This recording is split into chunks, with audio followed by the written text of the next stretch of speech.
La clase de hoy está asociada a la temática ambiental, ya no directamente a lo que es la bioenergía ambiental, pero sí es bueno hacer un paréntesis para hablar de este tema que es tan importante de todo lo que está ocurriendo desde el punto de vista ambiental, ¿no es cierto? Nosotros sabemos que, bueno, sabemos porque estamos bombardeados de información acerca de una crisis ambiental global, ¿ya?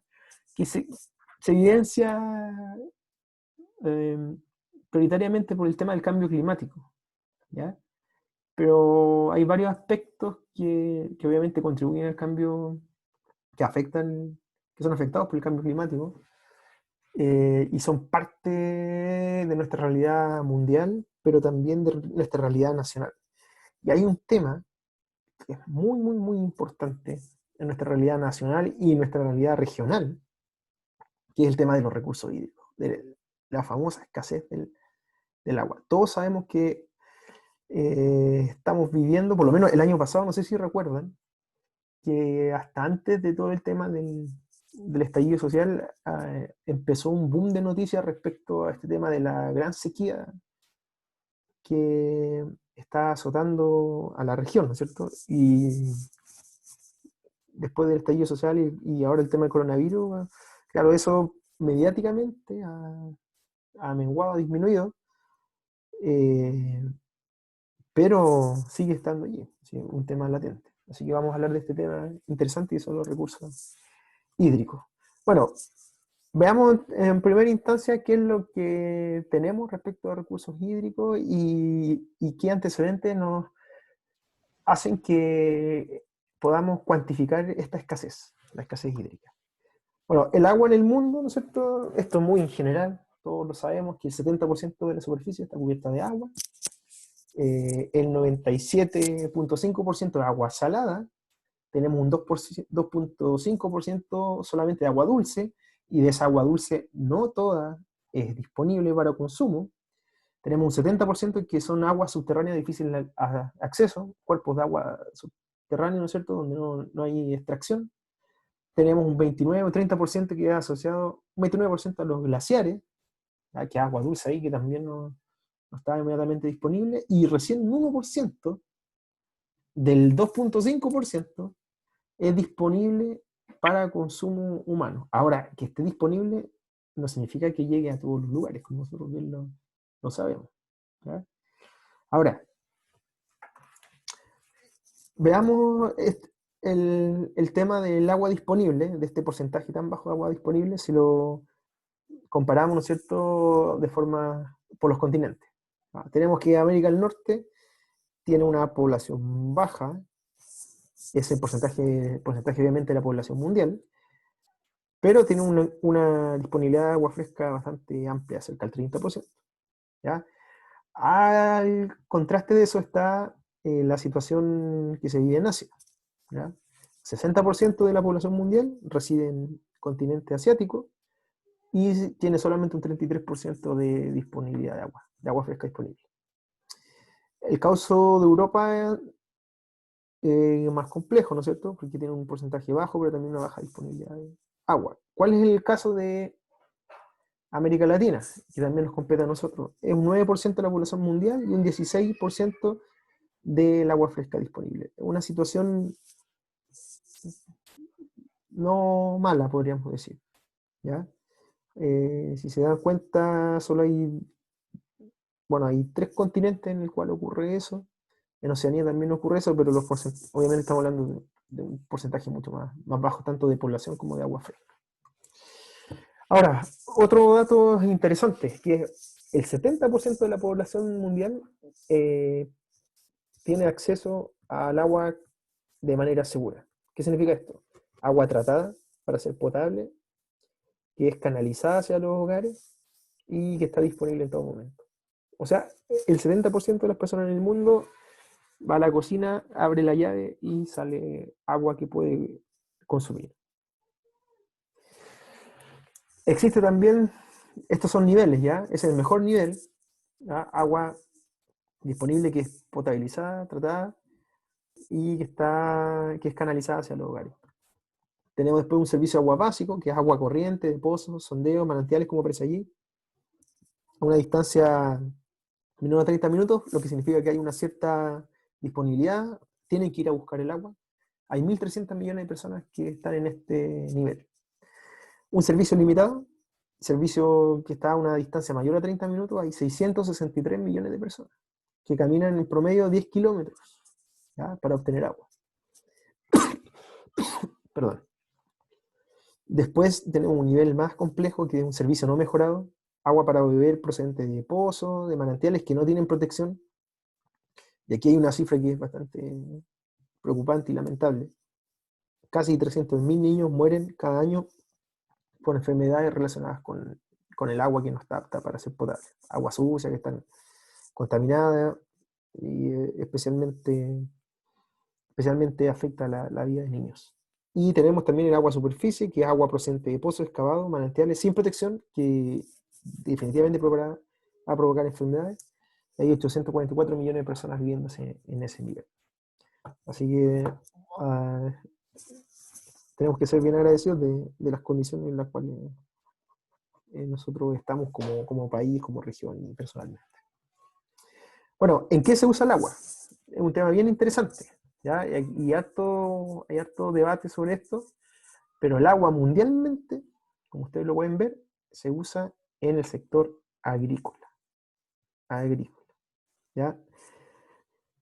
Veamos los casos. Bueno, hay diferencias por continente, ¿ya?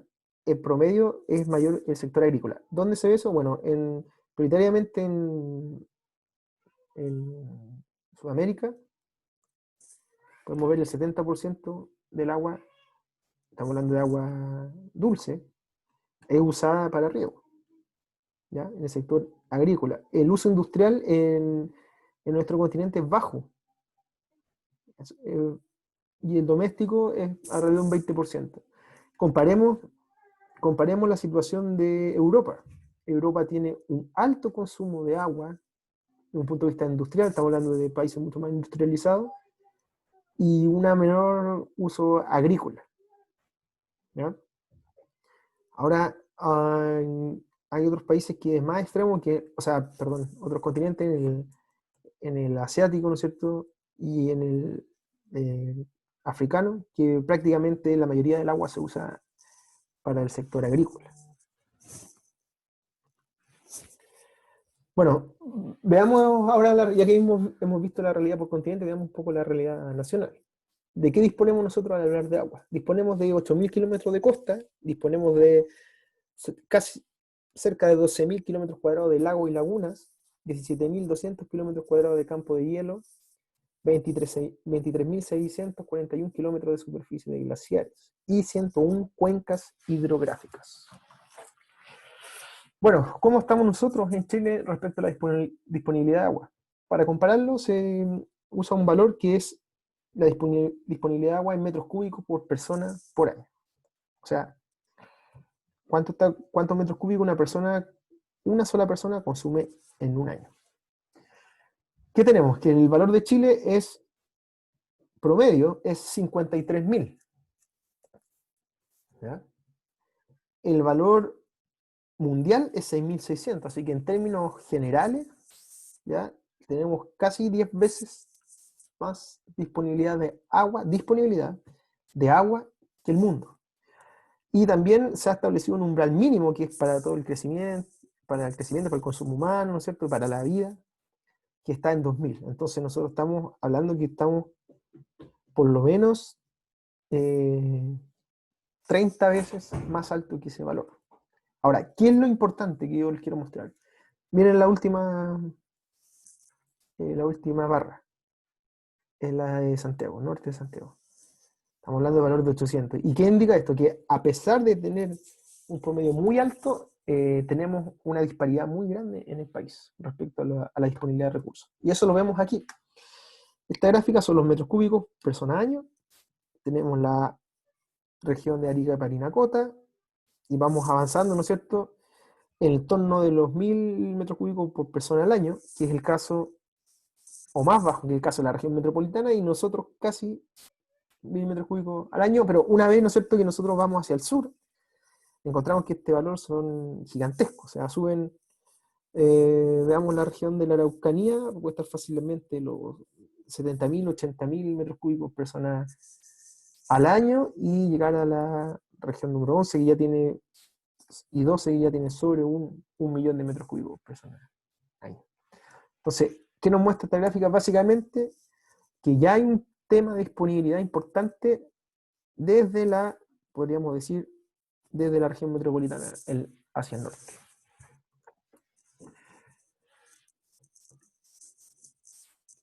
Veamos esta infografía que nos muestra nuestro país, ¿no es cierto?, por regiones, y nos muestra en azul la oferta y en morado la demanda. ¿Ya? La oferta es la disponibilidad de agua, ahora evaluada como caudal, metros cúbicos por segundo. Podemos ver, ¿no es cierto?, que a medida que vamos bajando, perdón, por nuestro país, vamos encontrando que de la región del, bueno, Libertador Bernardo O'Higgins en adelante ya hay ofertas muy grandes, en torno fácilmente a los 500 metros cúbicos por segundo, hasta llegar a casi 10.000 metros cúbicos por segundo. Contrastemos eso con la demanda, o sea, cuánto se consume en cada región.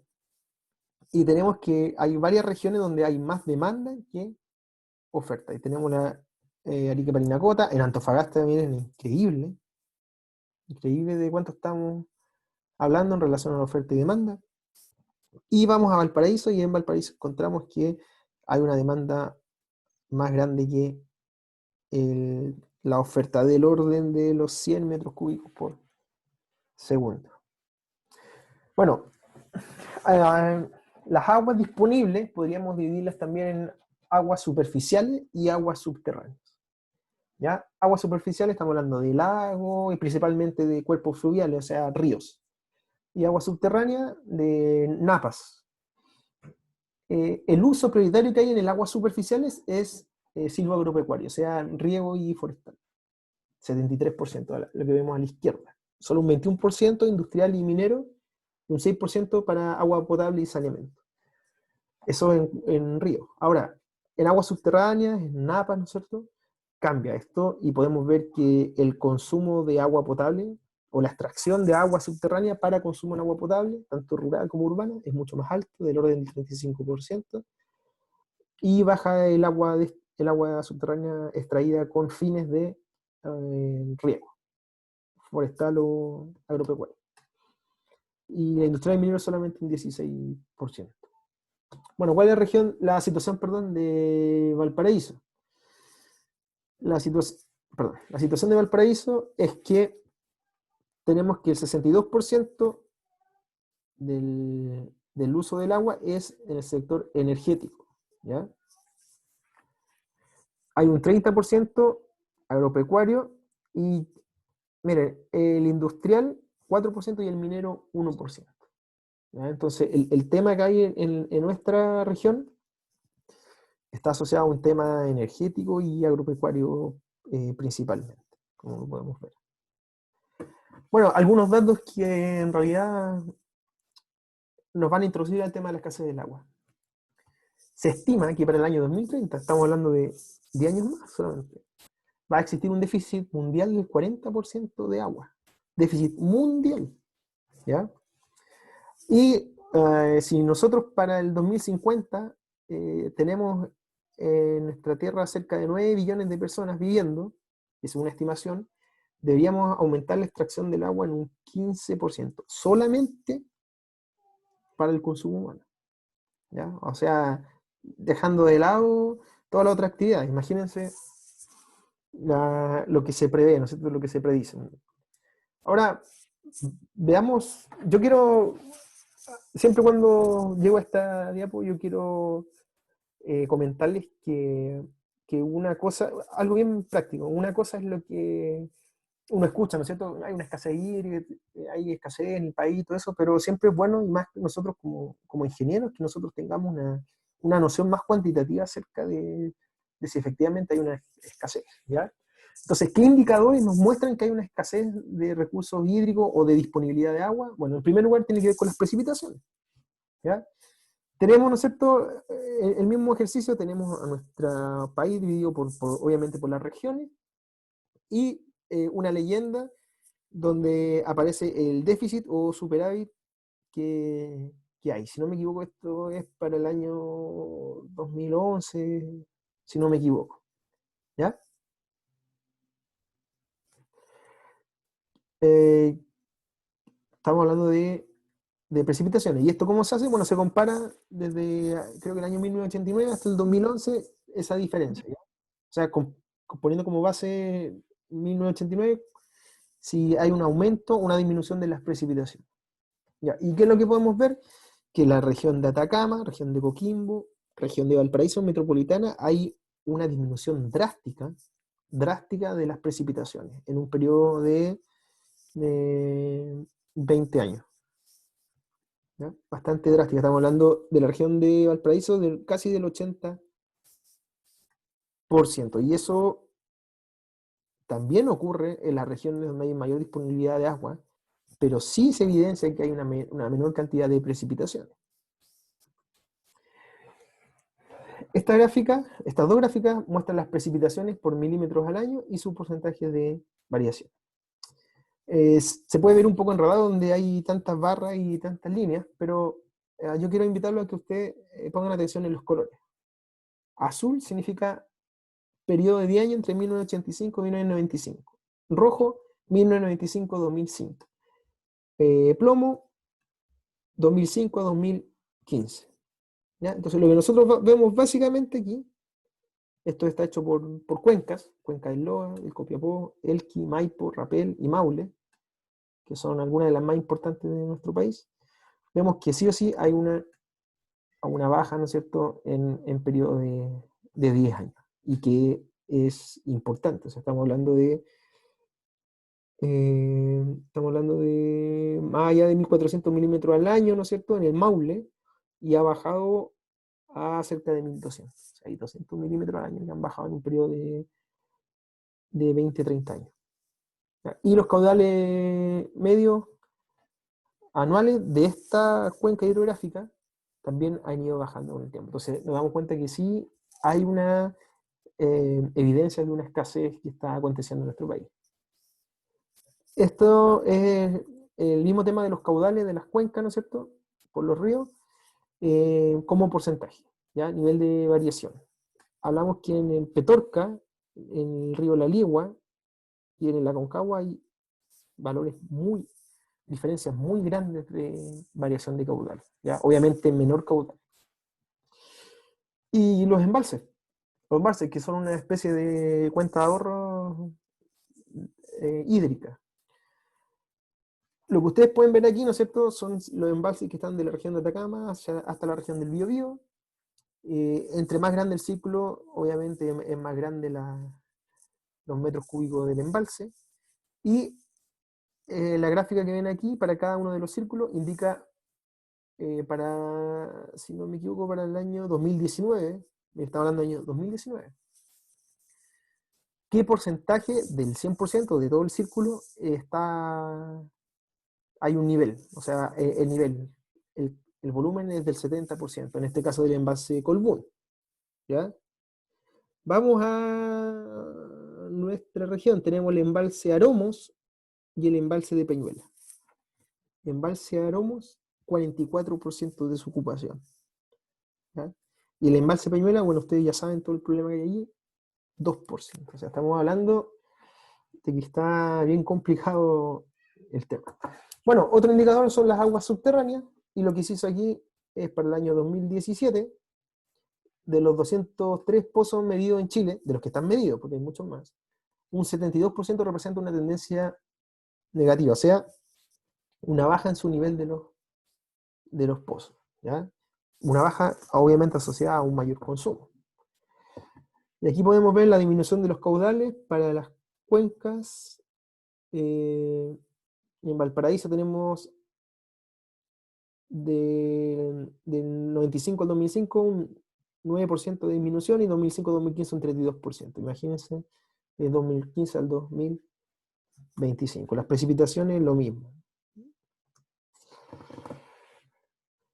Bueno, veamos aquí, ¿no es cierto?, en números lo que sería un balance hídrico. ¿Qué es un balance hídrico? Un balance hídrico es la diferencia entre la demanda actual y la oferta actual que existe del recurso hídrico. Esto considerado como metros cúbicos segundo. Para la quinta región tenemos que la demanda actual son 55,5 metros cúbicos por segundo. Y la oferta, o sea, lo que se puede suplir solamente 40,7, por lo tanto tenemos un balance negativo. ¿Ya? Y esto proyectado en 15 años más, haría una demanda de 64,2 metros cúbicos y una oferta solo de 36, porque va bajando por la escasez hídrica, hay una mayor demanda por todo el uso industrializado y el consumo humano, y hay una escasez también, una menor oferta debido a la escasez hídrica. Esto hace que el balance sea mucho más grande, menos 38,7%. ¿Qué significa eso? Que nosotros, que para 15 años más, ¿no es cierto?, para el 2035, tendría que la región de Valparaíso aumentar en un 100% su oferta, o dicho de otra forma, la demanda es casi 2 veces la oferta. ¿Ya? Entonces es una situación bastante compleja. Ahora, ¿qué concepto aquí es importante el tema de seguridad hídrica? La seguridad hídrica, como bien dice ahí, se define como la capacidad de una población para salvaguardar ciertos aspectos ya asociados a la sustentabilidad del consumo o de la disponibilidad y consumo del recurso hídrico. ¿Ya? ¿Qué ejes son aquí importantes? Y la seguridad hídrica tiene que velar con que exista agua suficiente para uso personal, para usos sociales, productivos y también ambientales. ¿Ya? A lo ambiental está asociado a lo que son las cuencas, ¿ya? Los ecosistemas. ¿Ya? Los ecosistemas necesitan agua para sus procesos, para el buen funcionamiento del ecosistema en general. Y hay, solo comentarles que hay algunas definiciones que se han hecho hoy en día que uno muestra que ha cambiado bastante la mirada eh, sobre los recursos hídricos desde el punto de vista de la sustentabilidad. Existe un valor que se llama el caudal mínimo ecológico, ¿ya? Que un río, para extraer agua de un río, para hacer extracción para diferentes usos, se debe asegurar que mínimo exista un caudal que permita que no se afecte todo el ecosistema y la ecología presente y la flora y fauna presente en el mismo río. ¿Ya? No solamente desde un punto de vista humano, o sea, eso ha cambiado un poco la visión, no solamente para el uso personal y consumo humano, sino también aborda otro aspecto que tiene que ser por lo menos mínimo el ambiental y todos los sociales que están asociados también al valor paisajístico, etc. Bueno, va muy rápido. ¿Cuáles son los principales retos para que pueda existir esta seguridad hídrica? O sea, una, una cuenta corriente que nos permita que exista una demanda del recurso hídrico, pero siempre manteniendo una seguridad en los recursos. Bueno, la escasez del agua es un tema bastante importante y tiene que ver con el crecimiento demográfico y la urbanización. Otro tema, no solamente el agua que tengamos disponible, sino la calidad del agua. ¿Ya? Porque la seguridad hídrica también tiene que ofrecer calidad de agua, y es la contaminación del agua. Hay una creciente demanda de alimentos y cambio, ¿no es cierto? La dieta humana ha hecho que la producción alimentaria cambie y con eso haya más contaminación. Bueno, eventos extremos, inundaciones y sequía, que son desencadenados por demanda energética y los biocombustibles. Conflictos por el agua, hay menor precipitación en latitudes medias, derretimiento glaciar, eventos meteorológicos, etc. Y deterioro ambiental en cuencas y acuíferos. Ahora, basado en esto, ¿no es cierto?, en esta escasez que ya hemos visto, disponibilidad y escasez de agua, hace bastante tiempo atrás ha saltado un concepto llamado huella hídrica. Y huella hídrica es una medida de todo el agua que está asociada a un proceso productivo, a una ciudad, a una región, a un país, a un continente, etc. ¿Ya? Bueno, ¿qué es la huella hídrica? Es un indicador del uso de agua dulce que tiene en cuenta usos directos e indirectos del agua consumida y contaminada en un proceso, producto, servicio, unidad de tiempo, de producto, como bien les dije yo, hasta en una región y en un país. O sea, cuánta agua se consume en todo el proceso. ¿Ya? Es un similar al concepto de huella de carbono, que es cuánto de carbono se emite, o sea, cuánto contaminamos la atmósfera en todo un proceso, o sea, desde la materia prima, desde que se cultiva la materia prima hasta el uso y el reciclo, etcétera. Esto es lo mismo, pero basado en el punto de vista del agua. Bueno, hay tres valores aquí, son la huella hídrica azul, la huella hídrica verde y la huella hídrica gris. La suma de las tres huellas hídricas genera la huella hídrica total. ¿Qué es la huella hídrica azul? Es el volumen de agua superficial o subterránea que se consume, en este caso es más fácil verlo para un proceso. O sea, tengo un pozo, ¿no es cierto? Y extraigo agua y esa agua la meto dentro del proceso productivo, ahí hay una huella hídrica, ¿ya? Se puede producir también por la evaporación, evotranspiración del recurso hídrico, incorporación de este en el proceso, en el producto, ¿ya? O sea, si el agua necesita, el producto necesita agua, esa agua también es parte de la huella, porque básicamente agua que no retorna a la misma cuenca, ¿ya? O sea, no vuelve al ciclo en este caso de la cuenca donde se extrae o se vierte al mar, ¿ya? La huella hídrica verde es el volumen de agua, lluvia, consumido, ¿ya? Voy a poner un ejemplo más sencillo. Hay una materia prima, ¿ya? La huella azul es cuando la materia prima entra al proceso productivo, todo el agua que se consume y se extrae de río o de pozos subterráneos para ese proceso. Pero la materia prima antes se tuvo que cultivar, tuvo que crecer, hablemos de cosechas, de cultivo. Y para eso cayó agua, ¿no es cierto?, de las lluvias, y hay agua que se consumió y entró al producto, hay otra agua que cayó en el suelo, otra agua que se evaporó, ¿no es cierto?, y esa agua constituye la huella hídrica verde. Y la huella hídrica gris es el volumen de agua fresca que se requiere para asimilar la carga contaminante de una descarga. ¿Ya? ¿Qué significa esto? Es un indicador virtual del grado de contaminación del agua fresca. Entonces, aquí tenemos la huella hídrica verde que está asociada a todo lo que ocurre antes del proceso productivo, ¿ya? Porque también se necesita agua. Aquí está considerada el agua de riego, por ejemplo, etc. Una vez que se tiene la materia prima, toda el agua asociada al proceso productivo, que involucra obviamente la extracción del agua y su uso, y la huella gris que está asociada a la contaminación. Aquí podemos ver un ejemplo en una cuenca, ¿ya? Hay un suelo y una vegetación con una plantación, por ejemplo, entonces, ¿qué entra al sistema? Bueno, agua producto de la precipitación, sale agua de la evapotranspiración, pero también hay una huella hídrica verde, que es dentro del área productiva, ¿ya? Lo que se evapotranspira también, y el agua contenida en los productos. Eso es la huella hídrica verde. Ahora, una vez que la materia prima se cosecha y se lleva al proceso productivo, todo el agua, ¿no es cierto?, que se extrae del agua subterránea superficial, y también dentro de otros procesos que vuelve, por ejemplo, a evaporarse, que está contenida en los productos, o que se transporta a otro lugar, es una huella hídrica también. ¿Para qué se hizo esto de la huella hídrica? Bueno, ¿cuál es el propósito? La huella hídrica tiene como fin recopilar información técnica, ¿ya? Y toda esa información asociada a los consumos de agua nos permite implementar medidas que sean costo efectivas para un proceso. ¿Qué significa esto?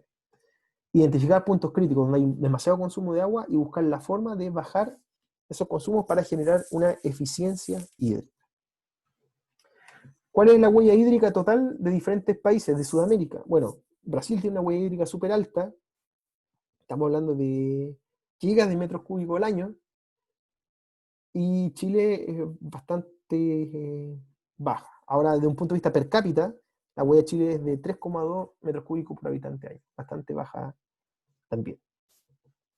Aquí hay un ejemplo, la tela de algodón tiene una huella hídrica total de 10,8 metros cúbicos por cada kilo. O sea, el agua consumida totalmente para generar un kilo de tela de algodón son 10,8 metros cúbicos. 5, casi la mitad, es agua de huella hídrica azul, o sea, el mismo proceso de agua que se consume. Ahora, hay un 4,4 que es agua verde, o sea, cuando las plantas de algodón se cultivaron, también hay agua asociada a eso que genera una huella hídrica, y 1,5 asociado a la contaminación. ¿ya? Entonces, finalmente, eh, basado en esto de la huella hídrica, la Fundación Chile está trabajando en un proyecto que se llama Escenarios Hídricos 2030, con un plan de transición hídrico, porque ellos han hecho estimaciones de dónde vamos a estar para el año 2030, de un punto de vista de recursos hídricos, y dónde podríamos estar si es que se implementara una serie de medidas asociadas al uso eficiente del agua, etcétera, ¿ya? Entonces ellos primero hicieron una radiografía, ¿ya? En esa radiografía ellos buscaron dos conceptos que son la brecha hídrica, o sea, un indicador que muestra la relación entre la demanda potencial del agua y la oferta hídrica disponible. O sea, un balance entre la oferta y la demanda, como lo habíamos visto. Eso se llama brecha hídrica. Y el riesgo hídrico es la posibilidad de que ocurra un daño social, ambiental, económico en un territorio o periodo derivado de la gran cantidad o calidad de agua disponible. O sea, cuánto riesgo hay también por el consumo del agua. Aquí lo ven. La brecha hídrica es una más conceptual. La brecha hídrica, ¿no es cierto?, considera la oferta hídrica y la demanda hídrica. Y el riesgo, el déficit hídrico, el exceso de agua y la calidad de agua. ¿Y qué se hizo? Entonces se evaluó esto mediante un indicador. Y el índice se llama índice de escasez hídrica. Valores mayores al 4%, así que de color rojo. Existe fuerte presión sobre el recurso hídrico y denota una urgencia máxima para ordenar el tema de la brecha, de la demanda y la oferta. ¿Cómo se calcula ese índice? Bueno, es el consumo hídrico dividido por la oferta hídrica. Entonces, aquí lo primero que se calcula es la huella hídrica azul y verde, y vemos que la de Valparaíso tiene una huella azul de 25,94 metros cúbicos segundo y una verde de 5,16. ¿Ya? Si se dan cuenta, la huella hídrica verde aumenta mucho hacia el sur, porque la huella hídrica verde, como bien hablamos, está asociada a todo el agua al proceso de cultivo, agropecuario, etc. Bueno, por diferentes ríos, ¿no es cierto?, se calcula este indicador de escasez hídrica, y vemos que en Río Los Choros, por ejemplo, hay ese porcentaje de 824, ¿ya? Si nos vamos ¿qué significa que el porcentaje o la relación entre consumo hídrico y oferta es 824? ¿Ya? Y vemos para el río Choapa, Concagua, que es una brecha media, ¿cierto? Y hay solamente un par de ríos que tienen una brecha bastante baja. O sea, hay, hay un índice de escasez hídrica bien importante para varios ríos importantes de nuestro país. Bueno, ¿cuáles son las causas de esta brecha y riesgo hídrico? Se determinó que en un 44% están asociadas a una deficiente gestión del recurso, ¿ya? Es interesante esto porque estamos hablando de que casi la mitad del problema de la escasez de agua está asociado a gestión, ¿ya? Hay un 17% al aumento de la demanda del agua, que es natural debido al aumento de las actividades productivas y también del consumo por la población. Hay un 14% asociado a la contaminación del agua, que afecta la calidad del agua, un 12% a la disminución de la oferta, ¿ya? Un 6% a un daño ambiental en los ecosistemas hídricos y un 5% se debe al aumento de frecuencia de desastres naturales que obviamente tienen consecuencias, pero son menores. O sea, esto nos indica que es donde debería apuntarse toda la estrategia a fin de disminuir esta escasez hídrica.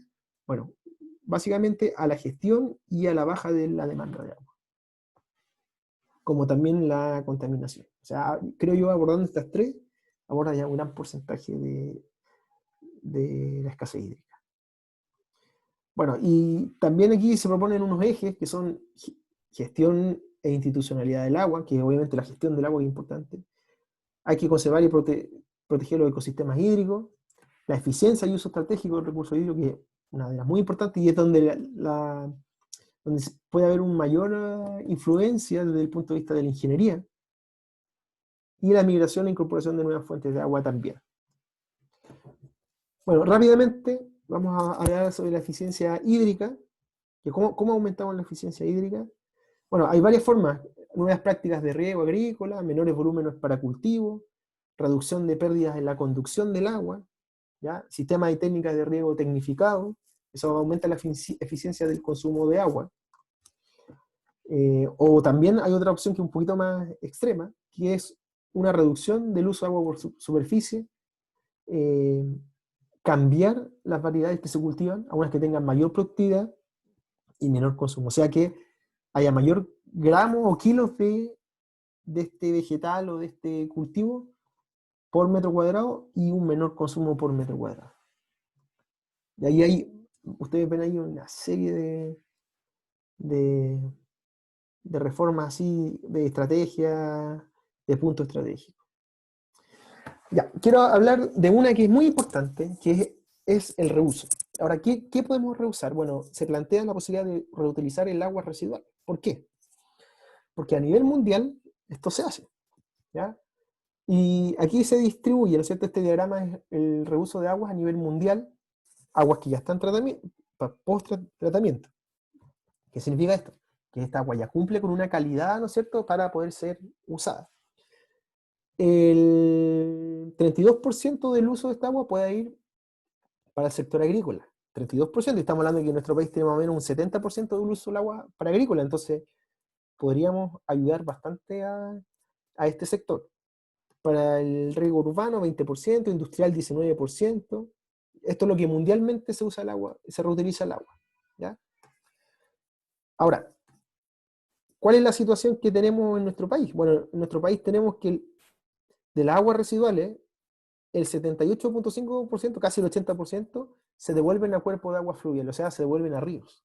El 80% se devuelven y se podría estar reutilizando, ¿ya? Del agua residual. Un 20% van al mar, un 0,8% al riego, o sea, se reutiliza, pero es muy poco, y un 0,3% cuerpo de agua lacustre. Entonces, ¿qué nos indica esto? Que es una opción bastante, técnicamente bastante posible poder reutilizar el agua. Ahora, vamos a la región de Valparaíso, ¿ya? ¿Qué pasa en esta región? En esta región tenemos que el 64% del agua residual se va por los emisarios submarinos.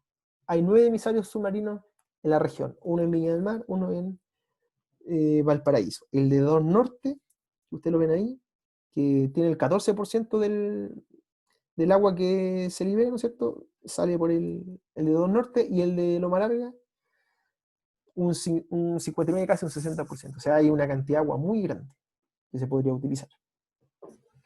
Un 32%, ¿no es cierto?, proviene de la planta de tratamiento urbana, y de la planta de tratamiento rural un 4%.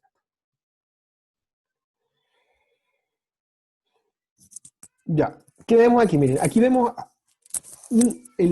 una predicción de lo que podría ocurrir si nosotros, o si se cambiara el sistema de riego, partiendo por una tecnología de riego existente, que es el color como naranjo o café, no sé cómo lo ven ustedes. ¿Qué pasaría si nosotros cambiamos eso a un sistema de riego por goteo, que es un sistema mucho más eficiente? Y eso está proyectado para los consumos que hay en diferentes comunas y localidades de la región, ¿ya? Bueno, lo más alto están en Casablanca. Estamos hablando de más de 80 millones de metros cúbicos al año, producto de la actividad vitivinícola. Si se cambiara ese sistema actual de riego por un sistema por goteo, se podría reducir a 40, o sea, se podría bajar a 50, perdón, ¿ya? Se podría bajar en un porcentaje muy importante el consumo de agua solamente por cambiar el sistema de, de riego.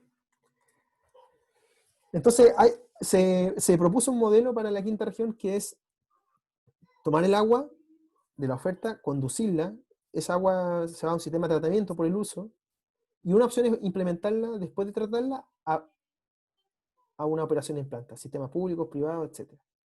Y la otra opción es tomar parte de esa agua, almacenarla, distribuirla y usarla para riego, sector industrial o sector minero. En concreto, ¿cuáles son las propuestas? Mira, estas son muy interesantes. La primera es para la región de Petorca, para la localidad de Petorca. ¿Qué se puede hacer allí? Si se usa el agua, se podría generar se debería construir una planta donde se podría tratar 1,1 metros cúbicos por segundo, ¿ya? Eso se tendría que llevar 175 kilómetros hacia la región de Petorca, Y eso permitiría que hubiese anualmente 34.000 millones de metros cúbicos al año, ¿ya? O sea, una cantidad bastante importante, ¿ya? Si nos vemos aquí en Petorca, el agua que se usa solamente para riego, Petorca, aquí, va del orden de mayor a 30, ¿ya? En millones de metros cúbicos al año. Entonces, con ese sistema casi podríamos suplir toda el agua si nosotros reutilizamos el agua. Si no me equivoco, este plan es para reutilizar el agua, parte del agua proveniente de Loma Larga, del emisario submarino. En vez de tirarlo al mar, esa agua servida o agua residual se trata en una planta, se lleva 175 kilómetros y se generarían entonces 34 millones de metros cúbicos al año. Esto significa que se podría surtir agua para 4.336 hectáreas al año, generar 4.336 empleos y un beneficio monetario o una disminución del- de los gastos monetarios entre 347 miles de dólares al año. Para Casablanca, que tiene el tema con la industria vitivinícola, una planta de 0,4 metros cúbicos para tratar el agua se lleva 87 kilómetros y se podría generar 12.000 millones de metros cúbicos al año. Y para Quillota, una planta de 1,1 metros cúbicos segundo, se conduce 43 kilómetros y se pueden generar también 34 millones de metros cúbicos al año.